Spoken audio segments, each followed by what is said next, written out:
Bo Nickal, Mr. All-American, Trump's favorite fighter. I mean, this kid has always been a phenom. He's always been impressive. Without further ado, I think what really makes Bo Nickal dangerous, and it could be the biggest gift, but it could also be the worst curse too. This dude's a two-division champ, the third two-division champ in ONE FC history. 13 out of his 19 fights have all ended in submissions. I mean, they've all ended in chokes. I mean, that is absolutely crazy. That is absolutely ridiculous. You know, he was able to submit Kevin Holland. He was able to get that from him, but it took a minute against a younger guy and Bo Nickal. Will that turn out as he thinks it's going to turn out? But if I had to pick, man, this is wrestling versus jiu-jitsu, man.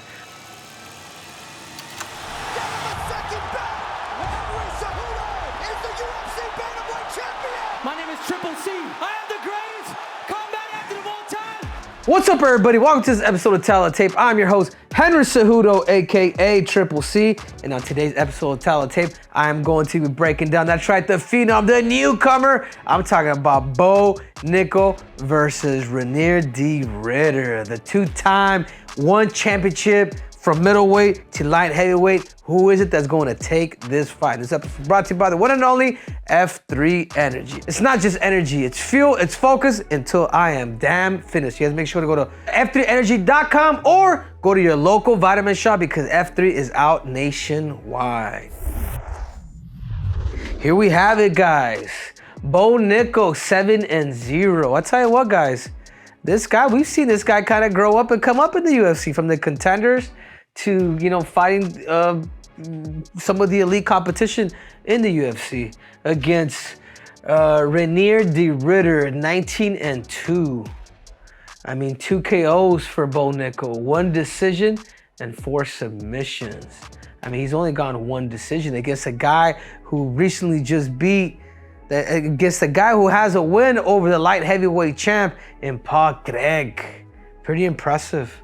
With Reinier de Ridder, 4 KOs, 2 decisions, and get this, 13 submissions. I mean, out of all of his wins, 13 submissions were, there's either anything that has to do with any type of arm strangulations, from arm triangles to anything from rear naked chokes. This guy has it covered. Height advantage goes for de Ridder, 6'4", that's big, man. Like, Bo Nickal at 6'1" is pretty big, man, for middle, but 6'4", you're talking about John Jones status. John Jones is 6'4". He's a big kid. For the reach advantage, again, to de Ridder, you got a 4-inch reach advantage. But I will say something. Bo Nickal's got the age. You guys know that, you know, sometimes with all that, that plays a big role in how is it that people fight and actually perform. But without further ado, let's talk about Bo Nickal, Mr. All-American, Trump's favorite fighter. That's right, what are his strengths? He's a world-class wrestler. His world-class wrestling, him growing up in competition, his whole damn life was absolutely impressive. From a little kid, I remember picking him up when he was a little kid at 11 or 12 years old. This is right before I won the Olympics. I mean, this kid has always been a phenom. He's always been impressive. He probably has over 1,000+ wrestling matches. I think if there's somebody that maybe has more competition than me in the whole UFC, it is this guy, but it's because of this. But not just that, it's being a 3-time NCAA champ, 4-time finalist. I mean, his top control is absolutely ridiculous. I mean, people want to talk about what is the best style for fighting in MMA. It's called folk style wrestling. And me as an Olympic champion in freestyle, I would want to take the credit. I just happen to be an anomaly to where I had a little bit of both, but I gave more time to freestyle. But that being said, his top control of heavy pressure, being that 3-time NCAA champ, is the biggest problem, and it's his biggest weapon as a fighter. They allow you, they wrap you up, they control your wrist, they let you try to work up to eventually break you back down. And I will say this about Bo Nickal, he has improved his hands. You know, he went all 3 rounds with Paul Craig and beat him. And beat Paul Craig in just the hands, dude. It's just the hands where he was just, you know what, I'm not even gonna go for a takedown. That's how confident he was with his hands.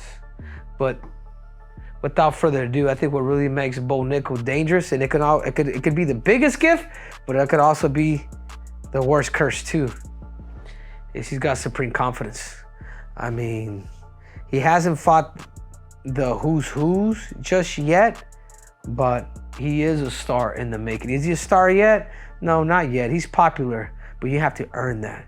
You have to earn the fact that just like he earned the NCAA championships. But I will say this dude has true belief in him, his faith, everything that he does for God. He's a God-fearing man, and that's what makes Bo Nickal very, very dangerous. But without further ado, let's talk about his weaknesses. In particular in that fight with Paul Craig, little low output. And a lot of his fights, kind of low output a little bit. You don't see much activity until he really decides to maybe bring in that wrestling. But when it comes to the feet, there could be one more. One-dimensional.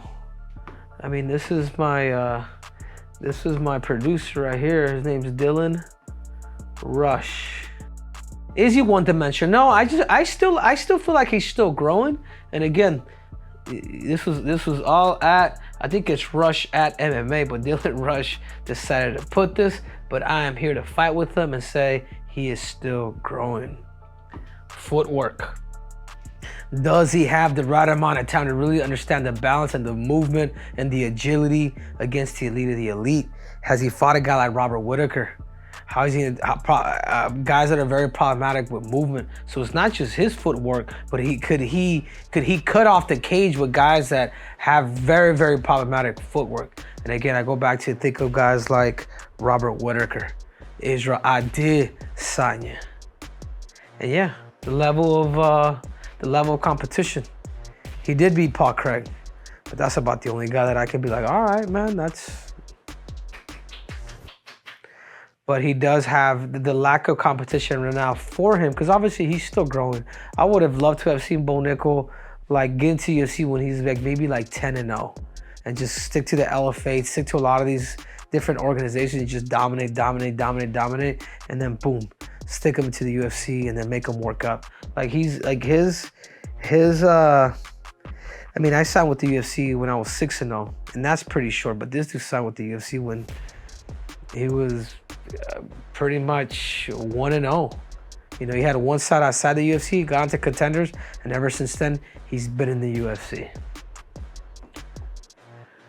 But without further ado, let's talk about the newcomer. Let's talk about de Ridder. You know, a lot of people are very high on this dude. This dude's a 2-division champ, the third 2-division champ in ONE FC history. I mean, anytime you get any double champs that are just like that good, it's absolutely crazy. So there's something special about this dude. And when you talk to people out Killcliff, you know what they say? They say this guy's a physical specimen. Like his strength, his recovery, you know, him being a little older, but really understanding the game, the physicality. He's 6'4", he's tall.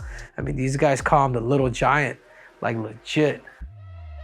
But with all that, it's also backed up with judoka skills, with judo. Him being a black belt in judo, coming up from that sport, using a lot of those sweeps and a lot of things that a lot of fighters don't use. And we can go back and talk about headlocks from Ronda Rousey and things like that. Sweeps are the best in the world at sweeps. Other than that, I do feel like wrestling takes it all. But it's right here. 13 out of his 19 fights have all ended in submissions. I mean, they've all ended in chokes. I mean, that is absolutely crazy. That is absolutely ridiculous, if you ask me. And not just that, man. When you are a champion, you're a champion for a reason. You've gone out, whether you're in the UFC, Bellator, PFL, ONE FC, when you prepare for 5-round fights and you've done it against the highest competition, there's something to be said about that. His championship experience is what takes him and has made him a champion. But could he do it against Bo Nickal? Now let's talk about Reinier de Ridder, because a lot of people, they actually call him Reinier de Quitter. Why do I say that? Is apparently there's a fight when he was fighting and he decided the ref was asking him to get up at 1 FC and this guy in the championship fight, and this guy apparently didn't want to get up and the referee just called it. I don't see that. I mean, I'm sure there's probably more to this than what you know, but a little bit of what I do know, a little bit of the research that we have done, this is what's happened. And I tell you what, man, for him coming from Holland, the land of striking, of kickboxing, like his striking's not up to par as you would think from somebody from the Netherlands. You know, loopy strikes, and he strikes a little loopy inside the pocket. He's more of a grappler, which is ironic. It's like being from Dagestan and not knowing wrestling. You get those a lot. The guys that are just really good there. But typically when somebody is from those parts of the world, like, you know, they're bringing in a different style, a wrestling that is just completely different. And then with age, I mean, does he have regressed cardio? Has his cardio regressed in the past? You know, obviously he's taking some time off and then coming back into UFC, and he was able to submit Kevin Holland. He was able to get that from him, but it took a minute against a younger guy and Bo Nickal. Will that turn out as he thinks it's going to turn out? And here, let's bring it back to the stacks. Strikes landed per minute. It seems like Reinier is more the aggressor. And then strikes absorbed per minute. Obviously, because Bo Nickal throws less, he gets hit less too, because he's calculated. Takedown accuracy, wow, look at this, 50% to 47%, kind of somewhat even if you want to talk about that. Takedown average, wow, this is surprising right here. 6.89 to 3.61 for Bo Nickal. Submission average, and this is where it gets a bit confusing, because even though he does have 13 submissions out of 9, and obviously Bo Nickal only has 7. This is based more on submission averages and actual attempts, like how many times this guy is actually attempting. So believe it or not, Bo Nickal's actually attempting more submissions than a guy who has 13 out of 19 fights based on damn submissions, from rear naked chokes to arm triangles, the whole damn 9. But let's get to it. This is why I love this. This is why I love the stats here, because it kind of gives you an idea more likely where these guys should potentially take the fight. But if I had to pick, man, this is wrestling versus jiu-jitsu, man. How am I gonna go against Donald Trump's favorite fighter? I feel like this is a fight that the UFC wants to build a guy like Bo Nickal, but they also want to know if a guy like Reinier de Ridder could upset the damn party. RDR. But I tell you what, man, it's hard to go against a guy that's been proven, a guy that's, he only has 7 fights, but man, he has a solid base, and it's called wrestling. And I do feel like Bo Nickal is just light, I don't want to say light year ahead of people, but he is ahead of the game because he has that great base, and the confidence that's backed up through it makes this dude dangerous. So whether you love him or you hate him, you better watch, because this fight's actually going to be dynamite. Is Bo Nickal the real deal? I have Bo Nickal via decision. This video is brought to you by the one and only F3 Energy. It's not just energy, it's fuel, it's focus until I am damn finished. You gotta make sure to f3energy.com or stop by your local vitamin shop, because this drink is out nationwide. Triple C is out.